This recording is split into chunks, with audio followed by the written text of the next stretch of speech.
Ever find yourself doubting your own feelings or memories? Wonder if you're just overreacting. Imagine you've just had a disagreement with a friend. You feel upset, but then a little voice in your head starts whispering, "Maybe I'm making a big deal out of nothing." This little voice can be quite the drama queen, often convincing you to dismiss your genuine emotions and experiences as trivial or exaggerated. It's like having a tiny, overly critical playwright in your mind, scripting your doubts. If that sounds familiar, you might be gaslighting yourself without even realizing it. Gaslighting might sound like something out of a mystery novel, but it's very real. This term originates from the 1944 film Gaslight, where a man manipulates his wife into believing she's losing her mind.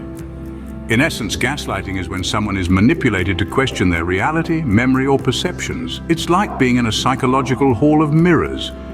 Now, when we turn this manipulation inward, it becomes self-gaslighting. You twist your own arm into questioning your thoughts and feelings. Now imagine doing that to yourself. Sounds troubling, doesn't it? You don't need any fancy gadgets or tools for this journey.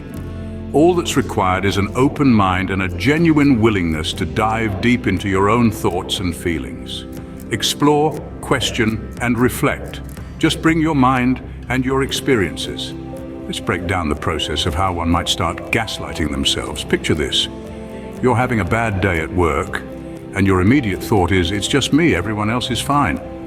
Or perhaps after a disagreement, you tell yourself, "I'm probably overreacting, it wasn't that bad." These are classic signs of self-gaslighting.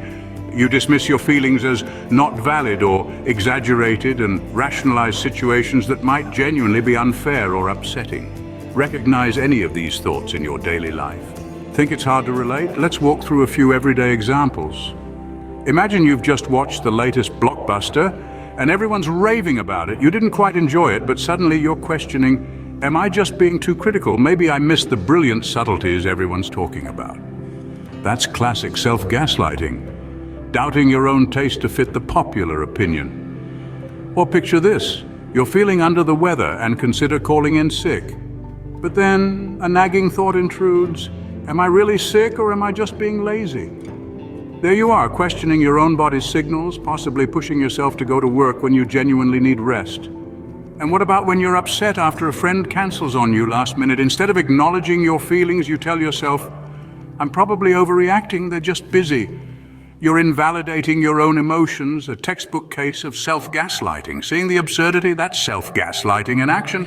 Ready to tackle self-gaslighting? Here are some practical steps. Keeping a journal can be a game changer. Jot down thoughts and emotions as they come. It helps in recognizing patterns that may indicate self-gaslighting. Don't go it alone. Reach out to friends or perhaps a therapist who can offer a fresh perspective. And very importantly, practice self-compassion.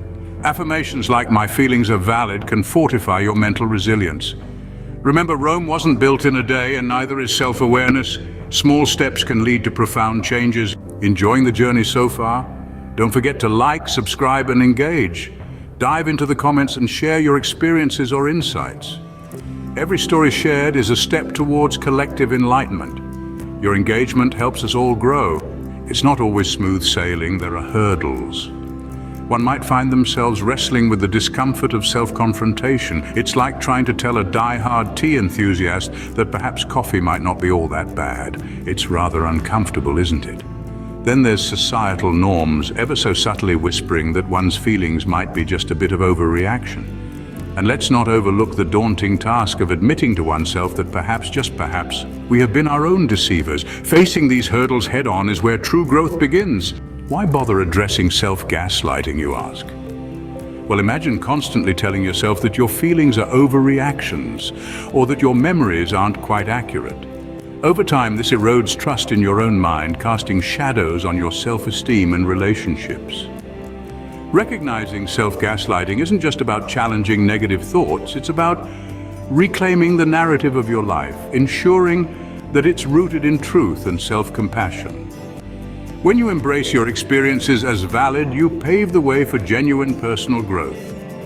The clarity of your reality shapes your mental peace. Now, armed with knowledge and insights, what's the next step? Take a moment to ponder your own thoughts and reactions. Have you ever found yourself dismissing your feelings as overreacting or telling yourself, it's not that bad? If these thoughts often cross your mind, it might be time to delve deeper. Consider keeping a reflective journal or talking to a professional who can provide perspective and support. It's about understanding the narratives we tell ourselves. Remember, recognizing self-gaslighting is the first step to reclaiming your reality. Savored this video? Fancy another? Click the on-screen video for an even deeper dive into fresh territory. Your support is like a warm cuppa on a brisk day. Give us a thumbs up, subscribe, ring that bell for the latest content. Cheers for watching.